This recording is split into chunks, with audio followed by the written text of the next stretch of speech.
Bueno, ahora sí. Entonces, para iniciar, básicamente hay que definir cuáles son las funciones del sistema respiratorio. Básicamente, la función principal va a ser mantener los niveles de gases arteriales dentro del rango de normalidad. Los componentes de todo este sistema incluyen los pulmones, pared torácica y los vasos sanguíneos pulmonares.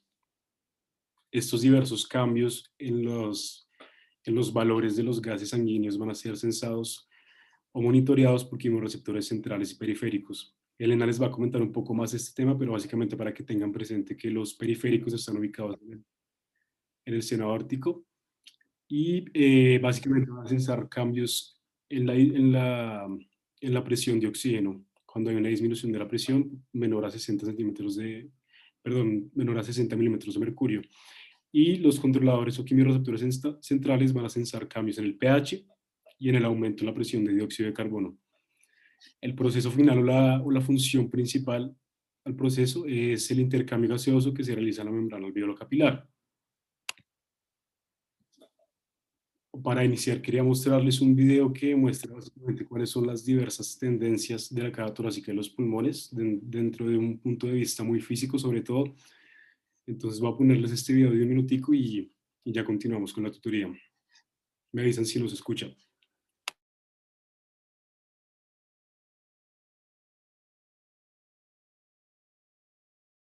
Las veces de pulmón. Entonces, veamos cómo funciona el modelo. Entonces, fíjense, si presiono, el tórax tiende a expandirse, o sea, la percha tiende a abrirse. ¿Ah? Por otro lado, la banda elástica, cuando la estiramos, tiende a volver a su posición original, o sea, a colapsarse, hace las veces de pulmón. Si montamos el modelo, vamos a ver cómo funciona. Entonces, ahí estaría. Si tiro, inspira, inspira y expira, inspira y expira, inspira y expira. ¿Ah? Entonces, fíjense, la expansión torácica tira en un sentido, o sea, tiende a abrir la cavidad, y la banda elástica. Listo. Entonces, básicamente ese es como Porción de una percha representa el el tórax. concepto general, que la caja torácica tiende a expandirse y los pulmones y los alveolos tienden a colapsarse. Más adelante voy a explicar cuál es el fundamento fisiológico de estas dos tendencias. Entonces ahora sí podemos hablar propiamente de la mecánica ventilatoria. Primero mencionar que en este caso el flujo de aire va a corresponder a una diferencia de un gradiente de presiones, donde el aire va a fluir desde donde hay mayor presión hacia donde hay menor presión. Esto corresponde al fenómeno de la ley de Boyle, que dice que a una temperatura constante la presión es inversamente proporcional al volumen. Entonces, cuando hay una disminución del volumen, van a aumentar las presiones y cuando hay un aumento del volumen, van a disminuir las presiones. Entonces, hay tres presiones que tienen una implicación fundamental dentro de la mecánica ventilatoria, que son la presión atmosférica, que suele ser 0 centímetros de agua a 760 milímetros de mercurio, la presión alveolar, que durante la inspiración es de menos 1 centímetro de agua, y la presión intrapleural, que siempre va a ser negativa, digamos que oscila entre los menos 3 a menos 5 centímetros de agua. Vamos a ver aquí la parte derecha de la imagen, que va a mostrar que durante la inspiración pasa el fenómeno que acabo de mencionar. La caja torácica tiende a expandirse, mientras que los pulmones, con una fuerza opuesta, tienden a colapsarse. Entonces, la única forma para que pueda entrar el aire a todo el sistema respiratorio es que haya una diferencia de presiones, es decir, que la presión alveolar sea menor a la presión atmosférica. ¿Cómo va a hacer esto o sí, cuál es la forma en la que el cuerpo lo hace? Básicamente expandiendo la caja torácica por medio de la contracción de los músculos inspiratorios. Esa contracción lo que hace es aumentar el volumen intrapulmonar y, como se ve en la imagen, en la medida que aumenta el volumen, va a disminuir la presión. Una vez esta presión alveolar es de menos 1 centímetro de agua, ya es posible que el aire tenga ese flujo hacia el sistema respiratorio y luego siga todo el curso hasta el componente alveolar para el final intercambio gaseoso. Mientras que la presión intrapleural siempre se va a mantener negativa. Al comienzo de la inspiración suele ser menos 3 centímetros de agua y a lo largo de la inspiración va a disminuir hasta unos menos 5 centímetros de agua. Lo que quiero que tengan en cuenta acá es que la inspiración siempre va a ser un proceso activo porque surge como el resultado de la contracción de todos los músculos inspiratorios, mientras que la aspiración es un proceso pasivo, ya que surge como el resultado de la relajación de estos mismos músculos de la inspiración. Entonces, ¿cuáles son estos músculos inspiratorios? Fundamentalmente el diafragma, que es un músculo de gran envergadura en forma cupular, los intercostales externos, y ya hay músculos accesorios de la inspiración que naturalmente no se utilizan, y en caso de que ustedes vean que el paciente solo utiliza estos músculos para su proceso de respiración, es que estamos hablando de un proceso patológico. Estos son el esternocleidomastoideo, el trapecio, los músculos de la columna vertebral y también los músculos escalenos. Entonces, básicamente, ¿cómo funciona? Durante la inspiración, la expansión de la caja torácica se da por primero la contracción del diafragma, que va a perder su forma cupular y va a descender más o menos 1,5 cm, lo que permite como desplazar o empujar las asas abdominales hacia abajo y aumentar el volumen total de la caja torácica. Mientras que la contracción de los músculos intercostales externos lo que van a hacer es desplazar el esternón hacia afuera y aumentar el diámetro anteroposterior del tórax. Entonces, en última instancia, la contracción de estos dos grupos musculares lo que va a hacer es, primero, al empujar las asas abdominales, va a haber un aumento del diámetro vertical del tórax, y segundo, la contracción de los músculos intercostales externos al desplazar el esternón hacia adelante y separar las costillas, va a aumentar el diámetro anteroposterior del tórax. ¿Todo con qué? Con el objetivo de aumentar el volumen total de la caja torácica, de tal forma que disminuya la presión intraalveolar, que la presión atmosférica supere esa presión alveolar, y de esta forma se dé la entrada de aire. Ahora, digamos que es fácil pensar que como la caja torácica es la que se expande, los alvéolos que están cercanos a ese, como esos límites de la caja torácica van a ser los que van a sufrir ese proceso de expansión. Pero en este caso los alvéolos sufren un proceso de interdependencia, ya que si bien recuerdan, si bien los alvéolos son unidades independientes, están conectadas entre sí por un componente fibrótico. Ese componente fibroso y de colágeno lo que va a hacer es transmitir ese impulso mecánico desde los alvéolos más periféricos hacia los más centrales. Entonces puede haber dos escenarios en este caso, y es el caso A, que es el que vemos aquí en la parte de arriba de la imagen, que es el proceso de respiración normal, en el que naturalmente los músculos de la inspiración se contraen, aumenta el diámetro posterior y el eje vertical del tórax, y lo que va a hacer es primero una expansión de los alvéolos centrales y posteriormente la expansión de los más centrales, pero en menor medida. El segundo escenario es cuando el paciente está intubado, hay una depresión completa del sistema respiratorio y el paciente no puede respirar por su cuenta, y en este es el caso contrario.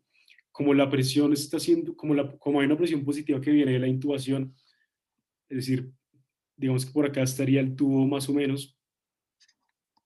Entonces, en este caso, los primeros alvéolos que se expanden son los que están a nivel central y van pasando ese impulso mecánico hacia los alvéolos más periféricos para su distensión completa. En cuanto a los eventos que ocurren durante la respiración, aquí se ven las diferentes curvas de lo que viene siendo primero el volumen corriente, que ya como Elena explicó en la tutoría de espirometría suele ser de 0,5 litros aproximadamente. Aquí tenemos la gráfica de presión intrapleural, del flujo de aire y de la presión alveolar. Quiero que tengamos en cuenta principalmente esto, que al inicio de la inspiración, al final de la inspiración, la presión alveolar siempre va a ser cero, es decir, en ese momento no va a ser superior ni inferior a la presión atmosférica y por lo tanto no va a haber flujo de aire en esas fracciones mínimas de segundo. ¿Cuál es esa secuencia cronológica de hechos durante la inspiración?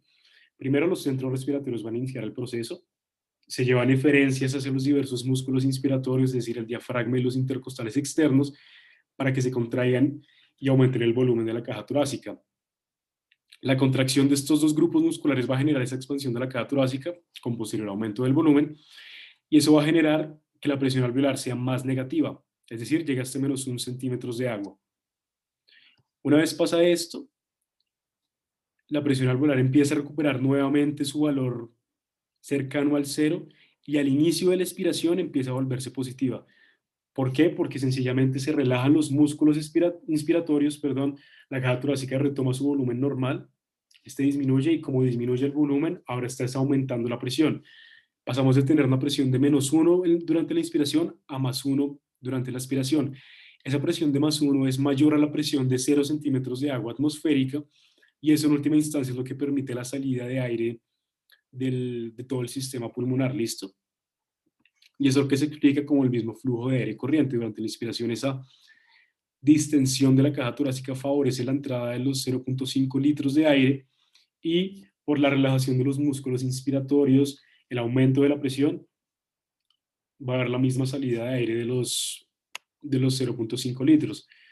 Entonces la inspiración es caso contrario. Los centros respiratorios van a cesar ese impulso eferente, hay una posterior relajación, la disminución del volumen genera un aumento de la presión alveolar hacia 1 centímetro de agua, generando la posterior salida de aire. Entonces ahora quiero hablar de lo que es denominada la presión transpulmonar, que básicamente, como se ve aquí en la imagen, es la diferencia entre lo que es la presión alveolar y la presión pleural. Vemos que también fluctúa a lo largo de todo el proceso de inspiración y expiración, y quiero que tengamos en cuenta la siguiente fórmula, que la presión transpulmonar es igual a la presión alveolar menos la presión intrapleural, que como yo les mencioné anteriormente, siempre es negativa. En la inspiración es de -3 y durante la expiración suele ser de -5 más o menos. Entonces, es también una medida de las fuerzas elásticas de los pulmones que, como mencioné anteriormente, tienden a colapsarlos durante todos los momentos de la respiración, es decir, esa tendencia se mantiene, y lo que ayuda a evitar que los pulmones colapsen es la contracción de los músculos inspiratorios. Entonces, la presión transpulmonar va a ser positiva durante la expiración porque la presión alveolar es positiva en estos casos, y va a ser negativa durante la inspiración porque llega a niveles de -1. Entonces, como para que lo tengamos en cuenta, y define como básicamente esa diferencia entre la presión en los alvéolos y la presión pleural, que permite también el flujo de aire. Ahora retomo los conceptos de distensibilidad y elasticidad pulmonar, definiéndolos primero. La distensibilidad como la facilidad que tiene una estructura para estirarse, no para volver a su posición original. Entonces uno lee que, por ejemplo, el chicle es un objeto distendible porque es fácil estirarlo, pero no va a volver a su posición original. ¿De qué depende esa distensibilidad o esa capacidad de estirarse de los pulmones?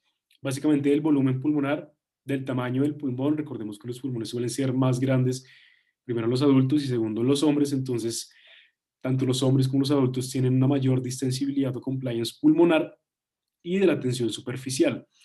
Por su parte, contrario a lo que uno suele pensar, la elasticidad es la propiedad de un material para recobrar su posición original una vez se ha estirado.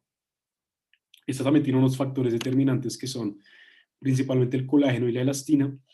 Recordemos nuevamente, el septum alveolar está compuesto de redes de elastina y de colágeno. La elastina está secretada básicamente por los macrófagos alveolares, y el colágeno ya hace parte de la estructura propiamente del septum alveolar. Esta elastina también es lo que le permite, que le da a ese alveolo la propiedad de, o tendencia a colapsarse, mientras que el otro factor importante es la tensión superficial. Entonces la elasticidad, a grosso modo, depende en 2/3 partes de la tensión superficial y en 1/3 parte de ese componente elástico y de colágeno. Aquí a la derecha vemos una gráfica que básicamente resume básicamente los niveles de presión pleural durante la inspiración como su respectivo cambio a nivel de volumen pulmonar.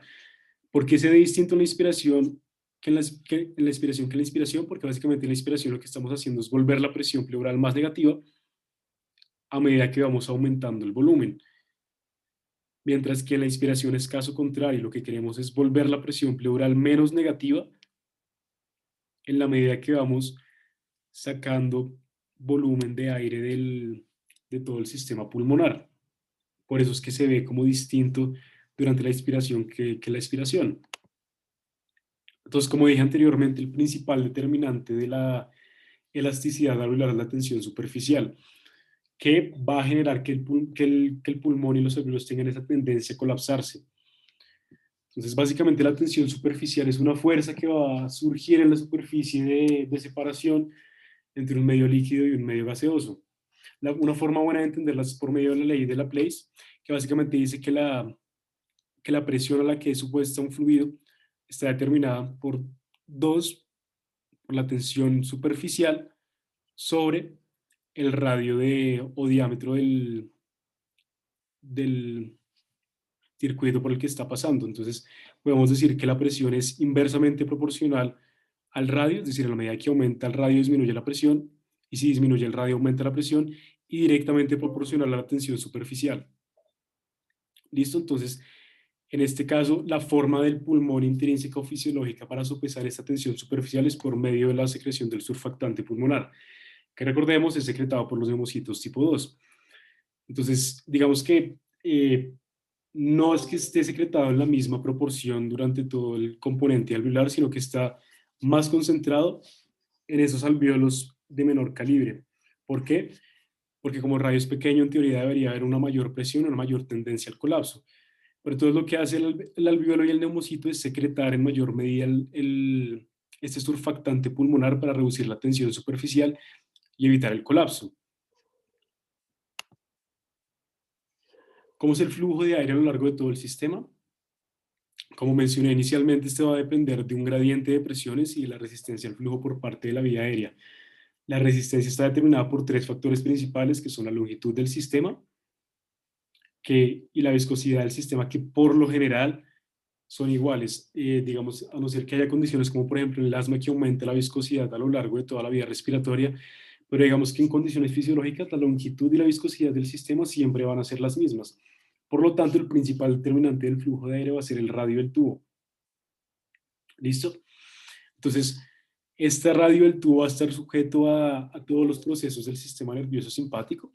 Si hay una estimulación vagal, va a haber vasoconstricción y secreción de moco, pero si hay una estimulación simpática, genera el efecto contrario, una broncodilatación e inhibición de secreción de moco. Por eso en los pacientes con asma, uno de los principales objetivos terapéuticos es estimular estos procesos de broncodilatación por medio de administración de salbutamol. Entonces tenemos dos tipos de flujo, un flujo laminar que suele darse en las vías respiratorias pequeñas y un flujo turbulento que suele darse en las vías respiratorias de conducción más grandes como por ejemplo la tráquea y los bronquios. Como vemos aquí en la imagen, la resistencia suele disminuir en las vías aéreas pequeñas y esto suena un poco paradójico porque las vías respiratorias, pues como dice el nombre, son pequeñas, tienen un radio más limitado. Pero la explicación, digamos, física es que como son en mayor número las vías respiratorias pequeñas, es decir, todo lo que tiene que ver con bronquiolos y alvéolos, aumenta la superficie total de respiración y por lo tanto la resistencia al flujo termina siendo menor.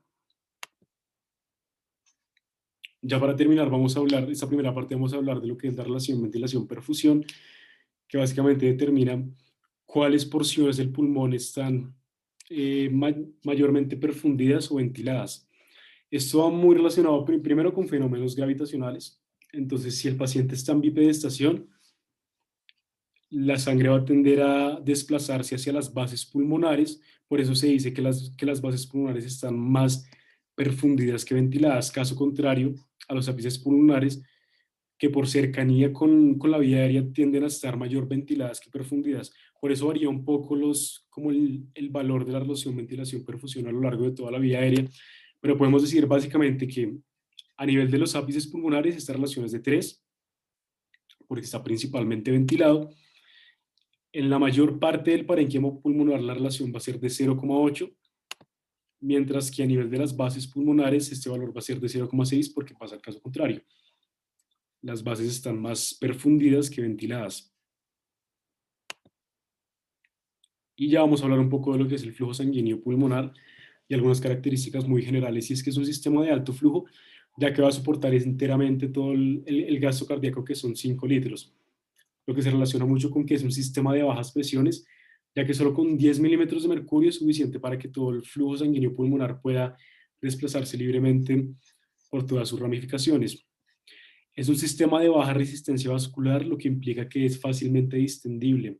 ¿Por qué? Por estos mismos fenómenos gravitacionales. Entonces, si el paciente está acostado, por ejemplo, está en decúbito, la distribución de sangre va a ser homogénea a lo largo de todo el pulmón y no va a ser como tan marcada la diferencia por zonas.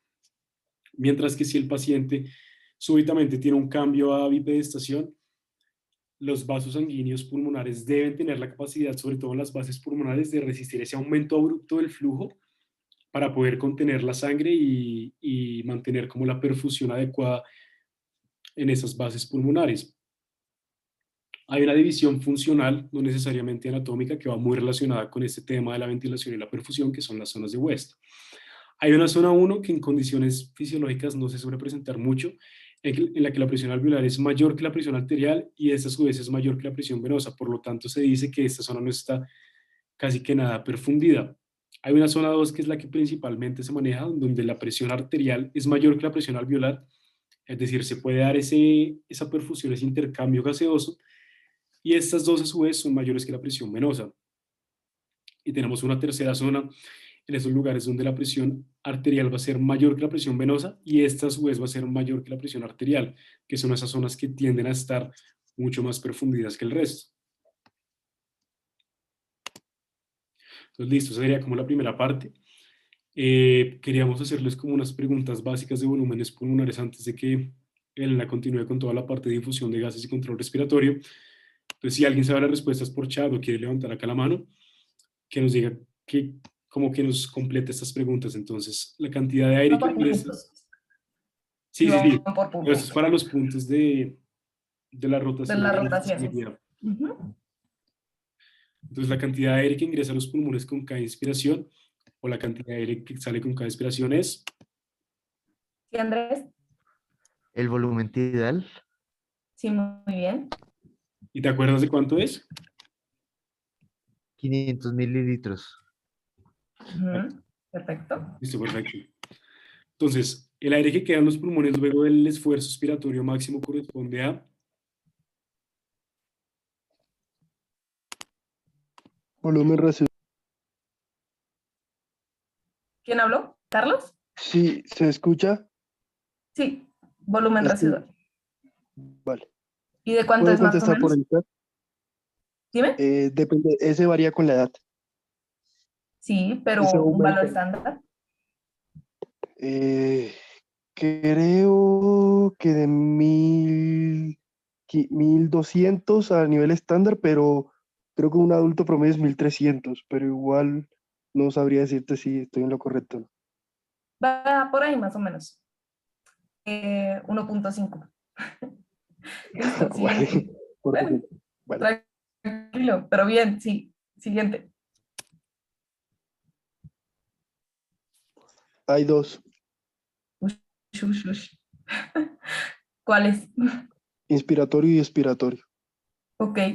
¿Y la cantidad?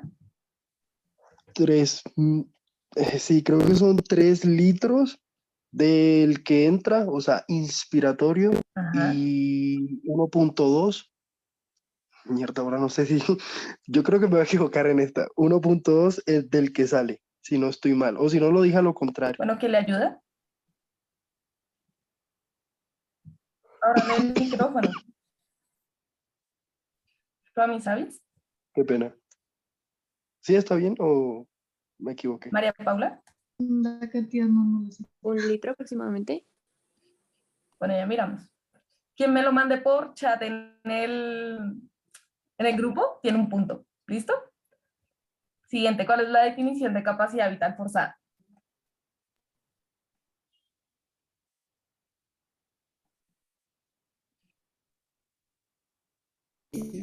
¿Puedo contestarla yo también o...? Pues Laura, yo vi que quería hablar. Es que vi que también habían abierto el micrófono, entonces dije, ups. Pues bueno, no sé, yo la definiría como el volumen total de una persona cuando realiza una inspiración máxima y una expiración máxima. Entonces, Sí, perfecto. Bien. Bueno, la siguiente. La capacidad sería la sumatoria de volúmenes. Entonces, varios volúmenes conforman una capacidad. Perfecto. Bueno, entonces esas preguntitas fueron por puntos. Espero la respuesta de acá están como para que repasen, igual les quedan en la presentación. ¿Listo? Entonces, dame un segundo, Álvaro. Permíteme compartir. Ay, pero creo que entonces yo la tenía buena, la de el valor, ¿Cuánto? porque es 1.2 litros. Ok, listo. Yo te lo valgo. Ok, 2 puntos. Vale, muchas gracias, qué pena. No, tranquilo. Listo. Entonces, ahí están viendo, ¿cierto? Sí, ahí estamos viendo. Listo, gracias. Entonces, vamos a continuar con lo que viene siendo la difusión de gases. Hemos estado hablando un poco de cómo se mueven pues, los volúmenes pulmonares de acuerdo a la diferencia de presión, pero acá vamos a cambiar un poco la dinámica cuando nos topamos con la membrana respiratoria, es decir, cuando ya llegamos al alveolo.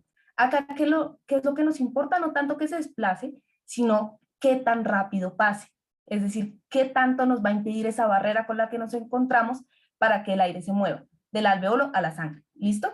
Esto porque va a estar definido por la ley de Fick. La ley de Fick van a encontrar dos que están descritas, esta y esta. Vamos a explicar un poco, pues la primera, que es el volumen de aire que se mueve en función del tiempo, es decir, un flujo, el flujo de aire respecto al área de esa membrana por la que la vamos a pasar, el grosor que tiene esa membrana, el coeficiente de difusión de gases, que depende de cada quien de que estemos hablando, es decir, de oxígeno, de CO2, de monóxido de carbono, del gas que estemos hablando va a depender el coeficiente de difusión, y de la diferencia de presiones parciales, es decir, de la presión que ejercen a cada lado de la barrera. De acá que es importante, no es importante que se aprenda la fórmula, sino sus variables.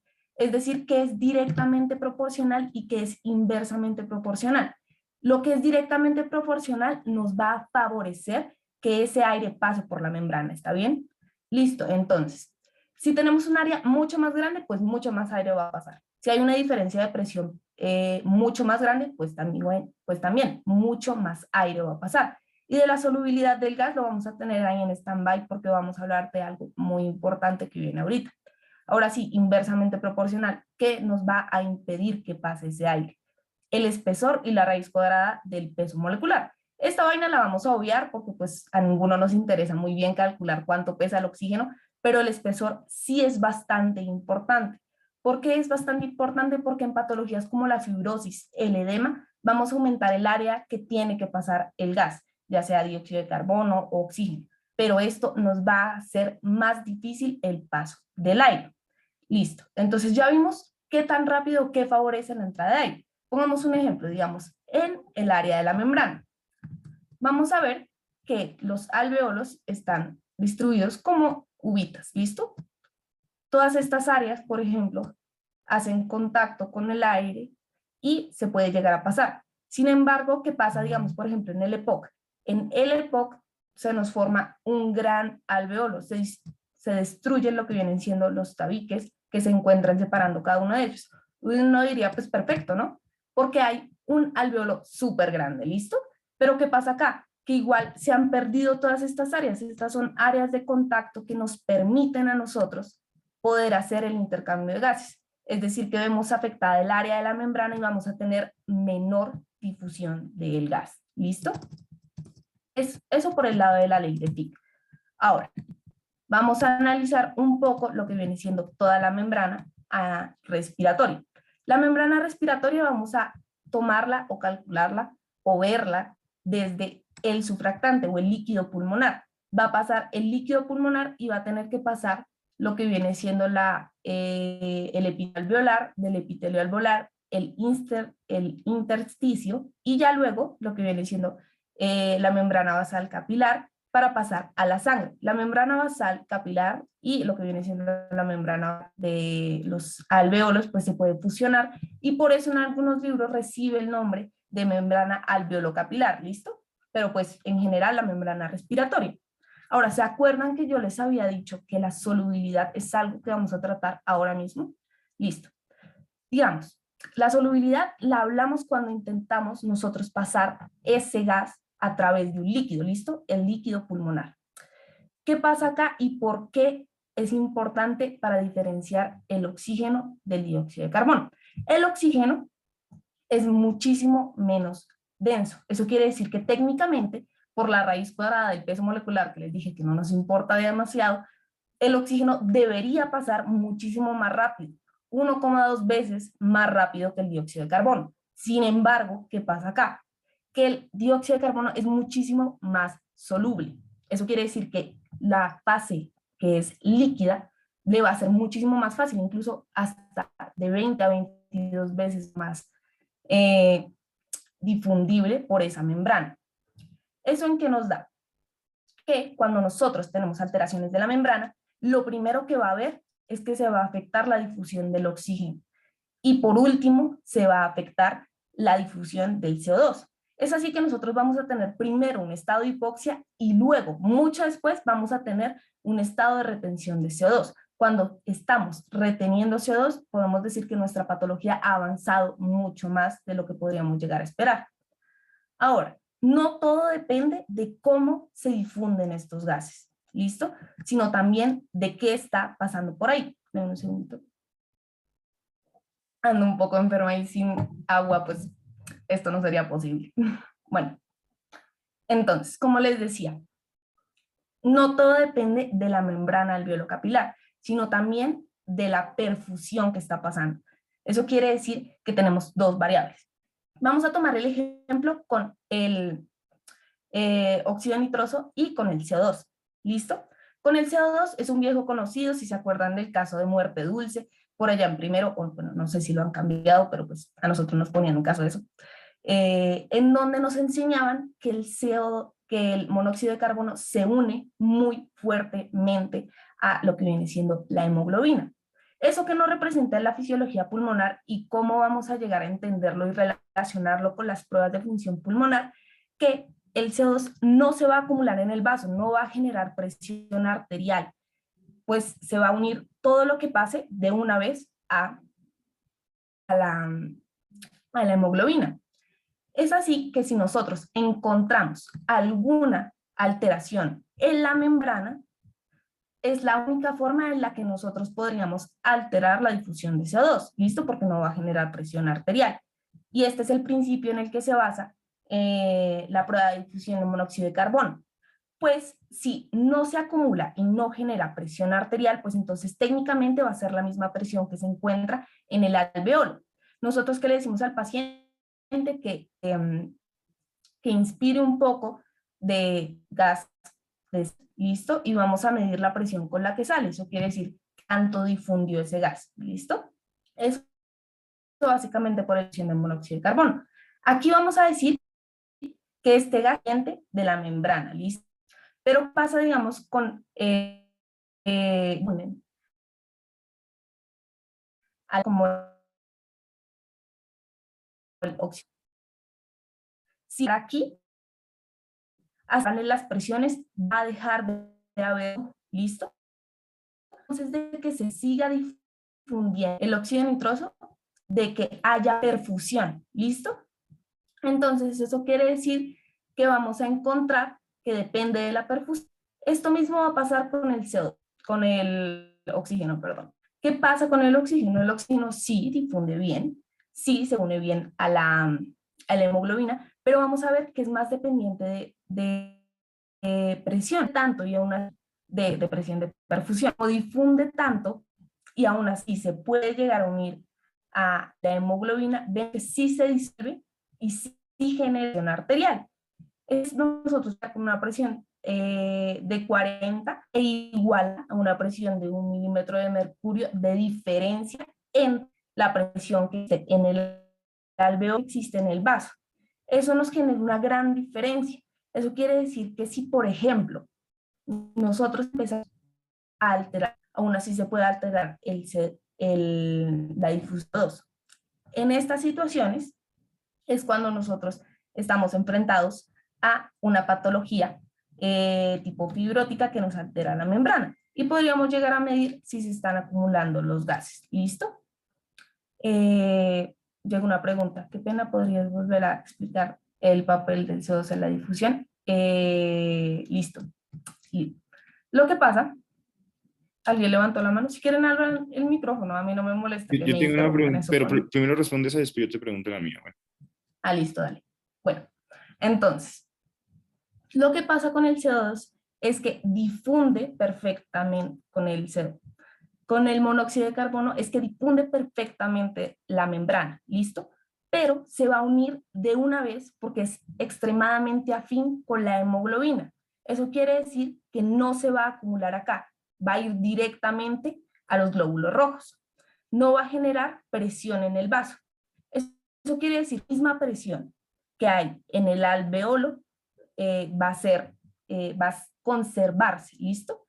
Y nosotros podríamos llegar a medir lo que viene siendo qué tanto está difundiendo el CO2 si conocemos la concentración con la que el paciente inspiró un poco de ese gas con monóxido de carbono. Entonces nosotros le damos una concentración conocida a ese paciente, le decimos, inspire estos 500 mililitros, ¿listo? Y resulta que al expirar, pues sacó solo 300. Ahí nosotros, con ciertos cálculos, con el análisis que nos da ya la máquina o cosas que nosotros no hacemos, pues podríamos llegar a definir si hay alguna alteración en la membrana. ¿Listo? ¿Quedó claro o lo vuelvo a explicar de otra manera? Quedó claro, pero Súper digamos, claro. esas pruebas serían las del LCO y la KCO, Dime. o esas pruebas serían las del Sí, LCO y la son las KCO. pruebas son los principios de estas pruebas, ¿listo? Lo que limita la difusión sería pues la membrana. Acá estamos analizando qué tanto podría llegar a afectar una, por ejemplo, fibrosis en la difusión del CO, ¿listo? Ok, o sea, el porcentaje que da la prueba sería como la integridad de la membrana como tal. Sí, más o menos. La idea es que entiendan el principio y ya luego les vamos a subir como un pequeño videito de bien cómo interpretar esas pruebas de pletismografía y de CO2. ¿Listo? Acá solo para el principio. ¿Cuál era la otra pregunta? O sea, pero es que mi pregunta, o sea, todos los gases dependen de la membrana, ¿no? Todos los gases. O sea, yo no entendí bien lo de ahorita, lo de la membrana. Técnicamente, pues sí, todos los gases técnicamente dependen de la integridad de la membrana. Pero lo que pasa con, por ejemplo, el óxido nitroso es que su difusión se podría llegar a parar, pues este se acumula, ¿listo? Si se igualan las presiones, pues no va a haber un intercambio. En cambio, el CO nunca se va a acumular porque siempre se va a estar pegando a la hemoglobina, ¿listo? Sí, sí, ya entendí. O sea, siempre, o sea, el CO siempre va a entrar, siempre va a estar entrando. Entonces, por eso lo que se mide es qué tanto está entrando, más o menos. Sí, O- más o menos, exactamente. Disculpa, o sea, tú lo que dijiste ahorita fue que, o sea, este no influye en las presiones, pero el O2 sí, porque este se une más difícilmente, ¿sí? ¿Eso fue lo que dijiste ahorita? ¿Cómo así? Que, o sea, dijiste ahorita como que el O2 sí influía como en la presión, mientras que el CO no, o sea, es por eso, ¿sí? Exactamente, sí, porque no se Ah, acumula. El CO no se va a acumular en el vaso. Y ya. ¿Esto quedó claro? Sí, señora. Listo. Entonces, vamos a ver que pues el O2, pues lo que les dije, si hay alguna alteración en la membrana, pues entonces va a haber la dificultad de difusión. E igualmente también va a depender de qué tan rápido vamos a mover la cantidad o la concentración de O2 que se está acumulando, ¿listo? Entonces si se acumula y se iguala las presiones, pues no va a haber difusión. Y pues ese es pues, el principio de la prueba de difusión de monóxido de carbono. Pasando un poco a lo que viene siendo pues el transporte de gases y la curva de disociación de la hemoglobina, pues la frase que acá lo representa es que todo lo que aumenta desplaza la curva. Eso quiere decir que si vemos que todo esto aumenta, eso nos va a disociar un poco más la hemoglobina, va a ser menos afín la hemoglobina al oxígeno. Si hay un aumento del pH, es decir, si hay una disminución del pH por per se aumento de los hidrogeniones o un aumento del difosfoglicerato, que es un producto de la glicólisis normal que se da en estados de hipoxia, o un aumento de la temperatura, igualmente pues representados con el aumento de hidrogeniones, un aumento de la presión de CO2, vamos a ver que esta se disocia. Esto está descrito como el fenómeno de Bohr, pues hace o dice más bien esta ley que la hemoglobina es más, va haciéndose más afín al CO2 en estados de hipoxia. ¿Listo?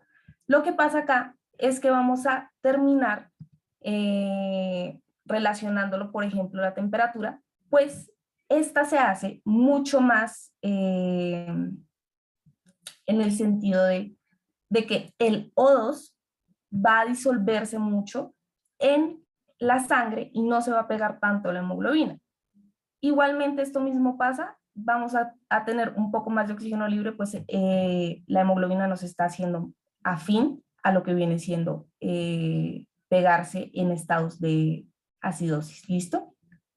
Eso por ese lado, pues no es tan necesario para ahora mismo.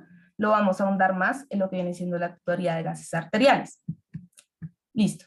Hablando un poco del control de la ventilación, vamos a dividirlo tanto en control central como en control periférico.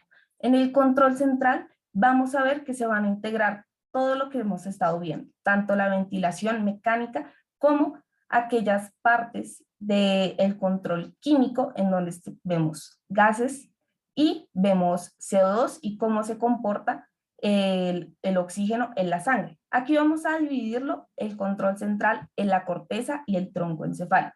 En la corteza vamos a ver el control voluntario de la ventilación. Eso quiere decir que nosotros podemos cambiar nuestro patrón respiratorio. Aquí cuando nosotros profundizamos o hacemos la expiración, podemos llegar a modificarlo y esto está relacionado con lo que viene siendo la corteza motora. Hablando un poco del sistema límbico, se relaciona con lo que viene siendo los estados anímicos que cambian los patrones de respiración, es decir, cuando estamos alterados, cuando tenemos algún susto, cuando vemos, por ejemplo, estados de alteración emocional, pues adaptamos nuestro patrón respiratorio a este. Respecto al hipotálamo, no sé si muchos se acuerdan, pero vamos a estar relacionándolo con lo que viene siendo el control de la temperatura. Y no sé si algunos se han dado cuenta, por ejemplo, que están en la ducha y les sale un chorro de agua fría, pues ellos en el hipotálamo se encuentran termorreceptores que llegan a sensar esto y conectados con el tronco encefálico cambian nuestro patrón respiratorio para hacerlo más profundo, es decir, que cambios hacia, por ejemplo, lo frío, que nos ponen el ejemplo del agua fría como siempre y como clásico, va a alterar el patrón haciéndolo más profundo. ¿Listo?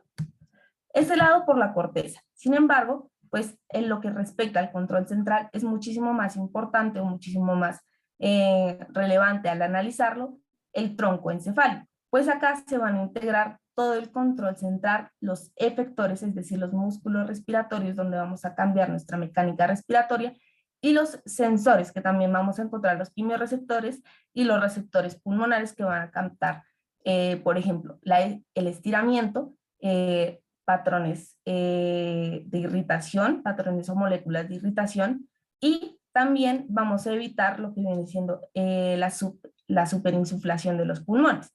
Todo esto se integra en el tronco encefálico. Igualmente, encontramos tres grandes núcleos, el núcleo neumotáxico, el centro apnéustico y los grupos del bulbo que se dividen en dos. Está el grupo dorsal y el grupo ventral y cada uno se encarga de diferentes funciones. Vamos a ver cuáles funciones se encargan cada uno. Bueno, el control central, pues iniciando desde el análisis de los centros bulbares, vamos a encontrar que el centro dorsal es aquel que se encarga exclusivamente de la inspiración. ¿Qué es importante de estas células? Que estas células no se despolarizan como destellitos, ¿listo? Simplemente va a haber un gran impulso que va a ir creciendo en intensidad. ¿Esto qué nos permite? Que ellos, que nuestros músculos respiratorios hagan un trabajo no en jadeo, sino en expansión continua. Por eso mismo se llama la rampa inspiratoria, porque va en creciendo. Perdón. Listo. Respecto a lo que viene siendo el grupo ventral, también de los centros bulbares, encontramos que se divide en grandes partecitas. Vamos a ver primero el centro o el complejo Pre-Bötzinger, y esto es para la vida, lo preguntan harto en el parcial, en el MMRC, que es donde vamos a ver que se genera como tal el marcapasos de la respiración. El marcapasos de la respiración que nos va a marcar el ritmo de cómo vamos haciendo las 12 a 16 respiraciones por minuto. Además, aquí actúan lo que vienen siendo los opioides. Esto lo preguntan bastante en anestesia. Los opioides son los que deprimen el centro Pre-Bötzinger en el núcleo ventral de los centros respiratorios bulbares. Y aquí es donde van a actuar y van a generar la depresión respiratoria. Además, tener en cuenta que ellos se conectan con el núcleo ambiguo, que tiene conexiones por medio del vago para movilizar los músculos faríngeos, es decir, que con ellos podemos modificar el calibre de la vía aérea y a su vez pues la resistencia que están generando de acuerdo al calibre. Ya por último, pues encontramos el septo apnéustico, que no lo escriben de hecho en todos los libros, por ejemplo aquí no aparece, pero pues sin embargo resaltarlo, que lo escriben como parte de apoyo o como un receso entre la comunicación de estos dos núcleos. Hablando de este, pues el núcleo neumotáxico, acá quedó un neumotáxico, perdón, este es el más superior de todos y técnicamente es un reparo, pues a él llegan todas las señales periféricas, es decir, del vago y del glosofaríngeo que ya vamos a ver, y de acá se comunican a estos dos centros que van a generar las respuestas. Como ya vimos, el dorsal va a generar respuestas inspiratorias y el ventral tiene tanto componente inspiratorio como expiratorio. El ventral se activa respecto a la sobreactivación del dorsal. Es decir, que si nosotros estamos activando el grupo dorsal, pero lo activamos en sobreexceso, por ejemplo, en una situación en la que necesitamos barrer CO2 o que nos enfrentamos a una situación de peligro, pues el centro ventral que está conectado al centro dorsal va a sensar esa sobreactivación y se va a activar. Es más bien como un núcleo de respaldo que intensifica esa respuesta, pero también tiene impulsos que apoyan lo que viene siendo la expiración, tanto expiración como inspiración, es decir, pues viene siendo todo un apoyo para el grupo dorsal. Ahora, retomando un poco sobre el neumotáxico, vamos a encontrar que también se divide en dos núcleos, el núcleo parabraquial y el núcleo parabraquial, que también lo escriben, pero lateral. Cada uno igualmente se encarga de la expiración y de la inspiración, es decir, pues también es un núcleo, entre comillas, mixto para ambos grupos como de actividades, tanto la inspiración como la expiración. Pero pues recordar que es un reparo para terminar comunicando tanto con el dorsal como con el ventral. Listo. Entonces, ahora vamos a hablar un poco de los quimiorreceptores centrales. ¿Cómo vamos a centrar esa respuesta sobre aquello que está pasando en la periferia? Por ejemplo, digamos, tenemos un aumento de la presión de CO2. ¿Qué pasa y por qué vamos a hablar solo de la presión de CO2 cuando estamos hablando del control central de la respiración? El control central de la respiración, el que comprende en el tronco encefálico, solo va a depender de la concentración de CO2. ¿Por qué? Porque aunque nosotros aumentemos la concentración de hidrogeniones, ellos no son capaces de atravesar la membrana hematoencefálica. Eso quiere decir que por más de que nosotros aumentemos los hidrogeniones, el que va a pasar es se aumenta la presión de CO2. Una vez aumenta la presión de CO2, va a suceder la clásica transformación que nosotros conocemos, es decir, se va a deshidratar para terminar convirtiéndose en bicarbonato y pues un mayor producto de hidrogeniones. Los hidrogeniones son los que van a actuar en lo que viene siendo el grupo de quimiorreceptores. Los quimiorreceptores conectan directamente con el grupo dorsal. Eso quiere decir que si nosotros aumentamos la presión de CO2, va a haber un aumento recíproco en los hidrogeniones y los hidrogeniones se van a sensar por los quimiorreceptores centrales que están a nivel del grupo dorsal y van a generar una mayor frecuencia respiratoria para barrer la cantidad de CO2 que se está generando. Aún así, pues encontramos un fenómeno que se llama la aclimatación. ¿Qué quiere decir la aclimatación? Eso quiere decir que, bueno, nosotros sí estamos generando un aumento de la presión de CO2, pero recordemos que existe la compensación renal. La compensación renal se da a los 2 a 3 días de que inicia el proceso pues, del aumento de iones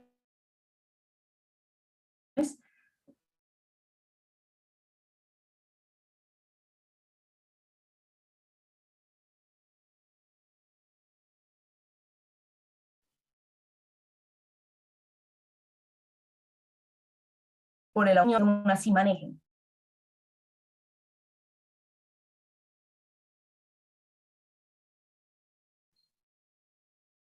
Presión un respecto a una cosita. ¿Tú podrías un segundo, por favor? Sí, claro. Si no, o sea, si te entendí bien, los quimiorreceptores estarían en el área dorsal, pero el área dorsal no era referencias espirales, ¿o cómo es? ¿Referencias qué? De la expiración.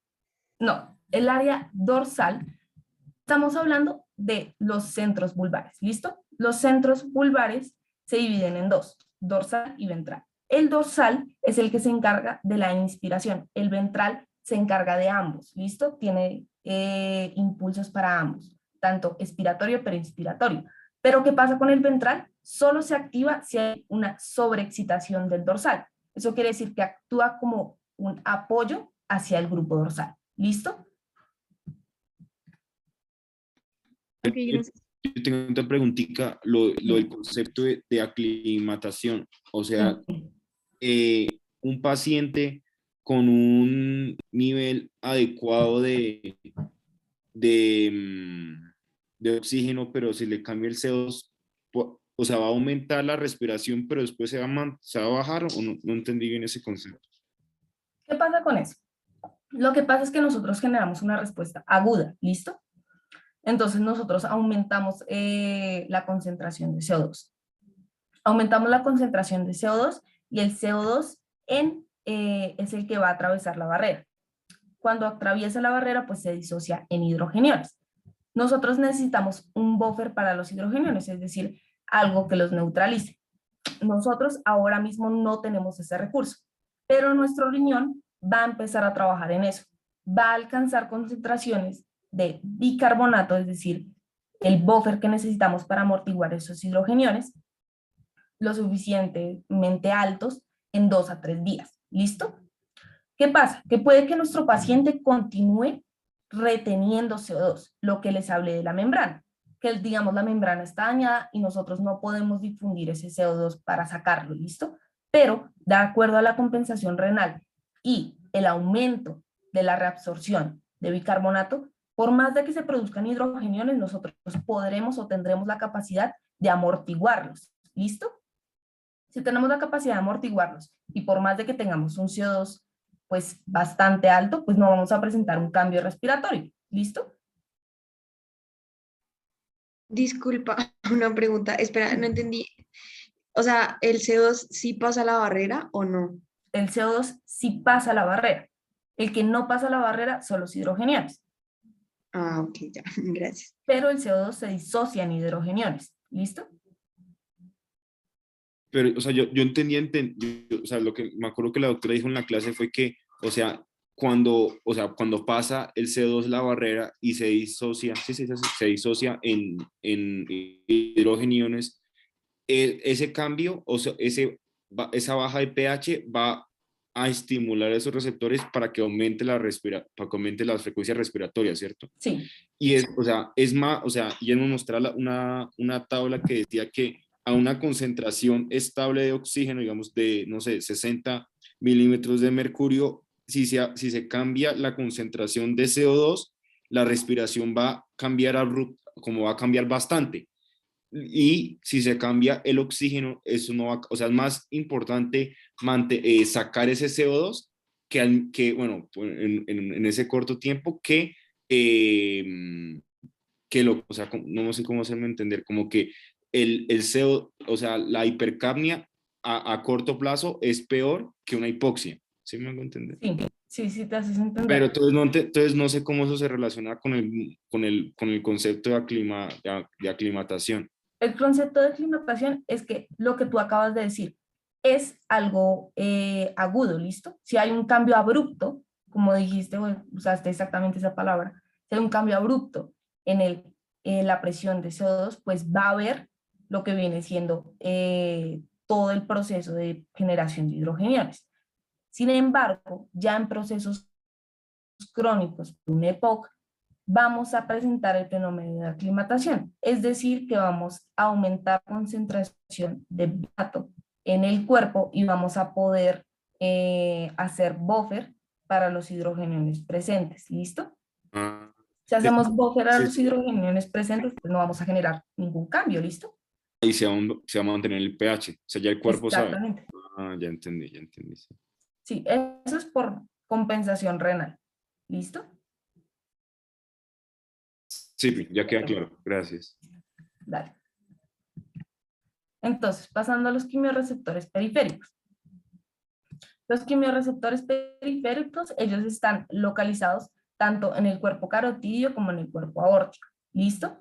Tanto ellos tienen pues su actividad corriente, pero se habla más de que ellos están más activos en el cuerpo carotidio.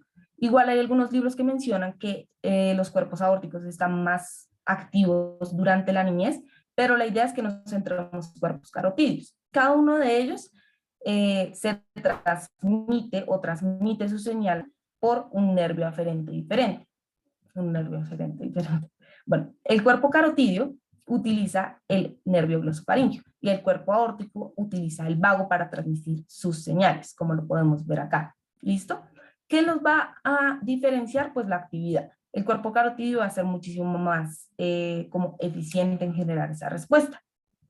¿Qué vamos a ver? Que estos tienen una respuesta un poco más rápida a los cambios en general en el cuerpo, en el pH, en la concentración de hidrogeniones, en la concentración de CO2, pero su respuesta es menos abrupta o no genera un cambio tan marcado en la mecánica ventilatoria como lo podría ser un cambio en la ventilación o los quimiorreceptores centrales, es decir, a expensas de CO2.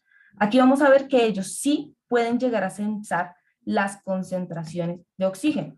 El grupo central, o quiero que les quede bien claro que todo lo que viene siendo para el control central de la respiración es a expensas de la presión de CO2, pero a nivel periférico sí podemos llegar a tener varios cambios, es decir, que también podemos llegar a sensar los hidrogeniones, así, un aumento de hidrogeniones no a expensas de la presión de CO2, también un aumento o una disminución, principalmente la disminución de la presión de oxígeno y pues también un aumento de la presión de CO2. Es decir, vamos a sensar tres cosas, los hidrogeniones, el oxígeno y el CO2. ¿Listo? En cambio, en el central solo vamos a sensar una cosa, el CO2. ¿Cómo lo vamos a hacer? Se encuentran las células glóticas o glómicas, que algunos pues los mencionan así en unos libros, se componen de dos tipos de células, las células tipo 1, que son las que se conectan con los axones aferentes, y las células tipo 2, que son células más de sostén. ¿Qué pasa en estas células? Vamos a ver que ante concentraciones bajas de presión de O2, aquí estamos hablando de oxígeno, se van a cerrar canales dependientes de oxígeno que transportan o mueven potasio.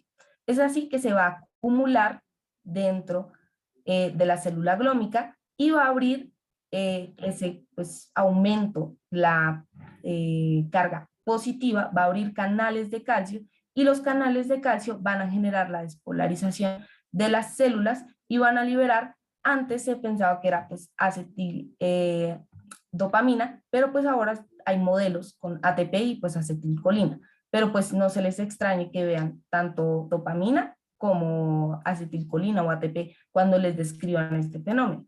Eso quiere decir, se cierran canales de potasio, se abren canales de calcio y pues se da la despolarización. Retomando un poco pues los nervios aferentes, vamos a ver que el vago no solo funciona para lo que viene siendo el cuerpo aórtico, sino también nos va a ayudar a transmitir las señales de los mecanorreceptores pulmonares, es decir, los receptores que no son dependientes de concentraciones químicas, por ejemplo, del oxígeno o la concentración de CO2. ¿Listo? Y en cambio, pues el glosofaringio sí está centrado en transmitir las señales de los cuerpos carotídeos. Ahora, vamos a ver algunos escenarios, especialmente en la hipoxia. Pues Jonathan mencionaba un número de 60, ¿listo? ¿Cuándo vamos a recordar que el número 60 es importante? Cuando estamos hablando de hipoxia. Eso quiere decir cuando los niveles de oxígeno bajan por debajo de este número. Antes, entre 60 y 80 de la presión de oxígeno, no hay un cambio significativo. Sin embargo, después de 60 milímetros de mercurio de presión, sí vamos a encontrar o sí vamos a sensar una caída en la presión de CO2 y vamos a generar ese impulso, ¿listo? De aquí importante, una caída antes, pues no nos va a generar una respuesta recíproca. Hablando un poco de los hidrogeniones, lo que les decía, en el nivel central no vamos a censar hidrogeniones, vamos a censar presión de CO2. Eso quiere decir que, por ejemplo, entre una acidosis por cuerpos cetónicos, etcétera, podríamos llegar a tener un aumento de los hidrogeniones o pues del pH que van a censar los periféricos, ¿listo? Ya que importante, periféricos y hidrogeniones. Y hablando un poco pues de la hipercamia, vamos a ver que la fricción inspirada de oxígeno produce también recíprocamente pues un aumento de la presión arterial de CO2. Y esto se ve reflejado con la mayor capacidad de difusión o bueno, de solubilidad que tiene, que les explicaba al inicio, que va a traspasar muchísimo más fácil la parte líquida de la membrana respiratoria.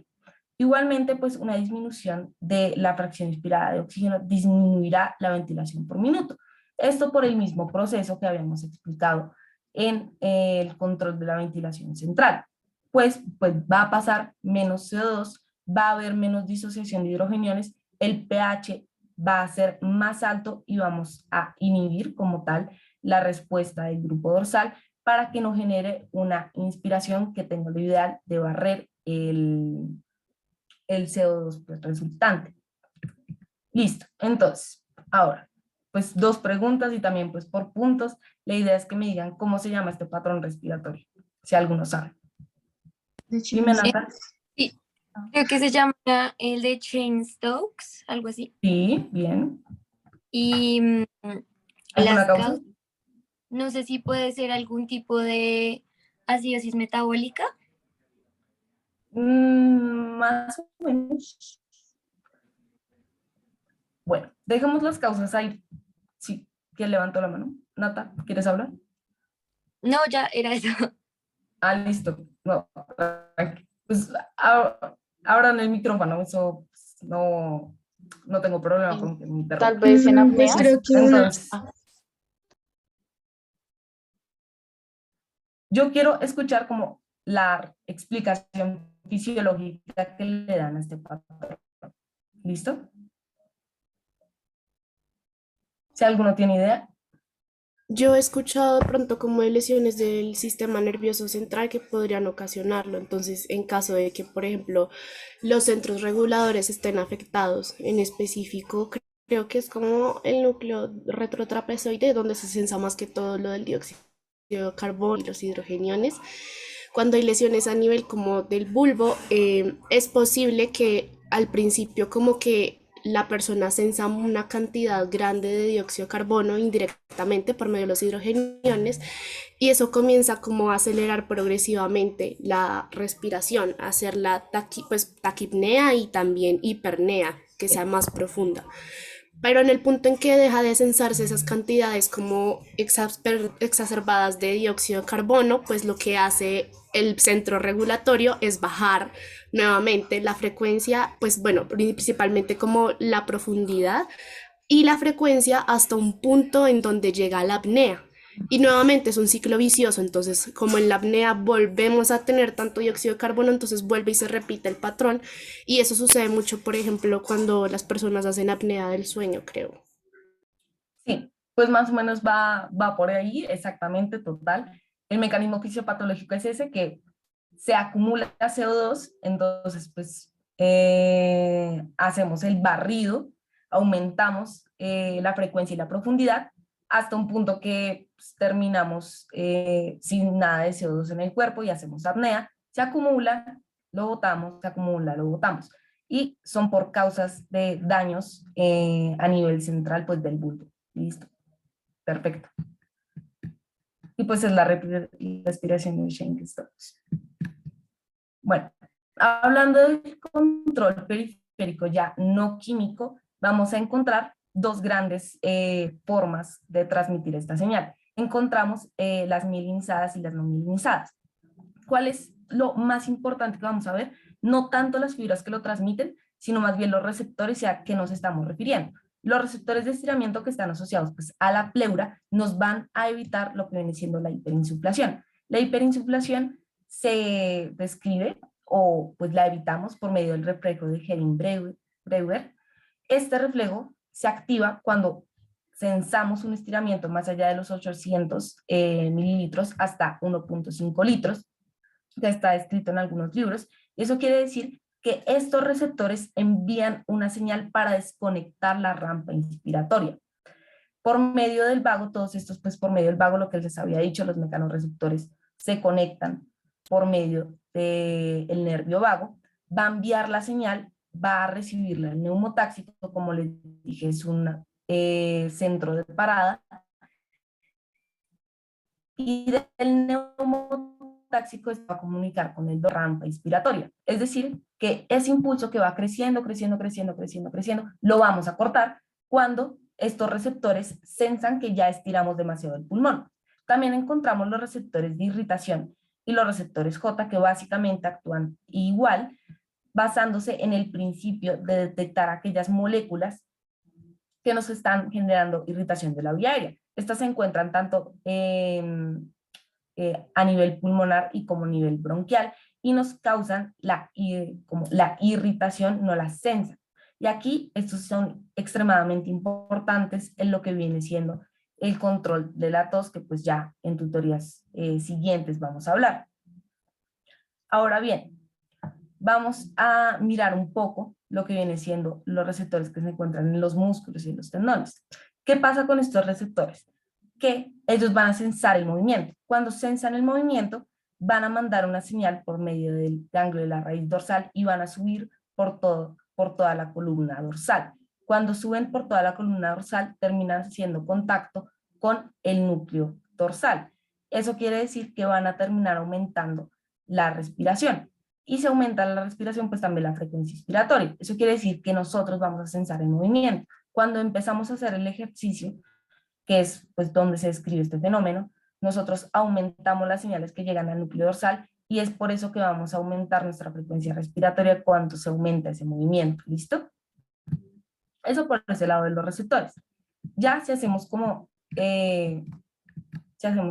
la integración, vamos a ver que tanto las señales de los músculos como los quimiorreceptores periféricos, todos van a llegar a lo que viene siendo los núcleos vulvares. Más allá de que se describa el núcleo neumotáxico, que es a donde llegan las señales, este las va a dirigir a los núcleos vulvares, especialmente el núcleo dorsal.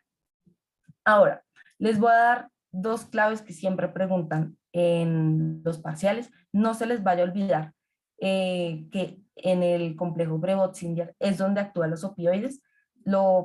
Es frecuente que lo pregunten ahorita en el PCM de disnea. También lo que les hablaba del núcleo ambiguo, que tiene conexiones con los músculos faríngeos que ayudan a permanecer la vía aérea abierta. Y además, regresándonos un poco a lo que viene siendo el núcleo Brevet-Singer, aquí se encuentran los núcleos del hipogloso. Y los núcleos del hipogloso también nos van a ayudar a hacer conexión con la lengua para modificar igualmente la resistencia que este representa en la vía aérea. Si modificamos pues estos tres, son varias preguntas que pues pueden llegarles a hacer especialmente ahorita en el PCM de disnea. Hablando pues especialmente del RAE1, hacia el RAE1 pues importante esos tres conceptos y además de que recordarles que todo este caso es basado en fisiología. Si tienen clara la fisiología, van a poder lidiar con los mecanismos fisiopatológicos de disnea que vamos a ver en la tutoría y vamos a ampliarlos un poco y pues eso sería ya como todo lo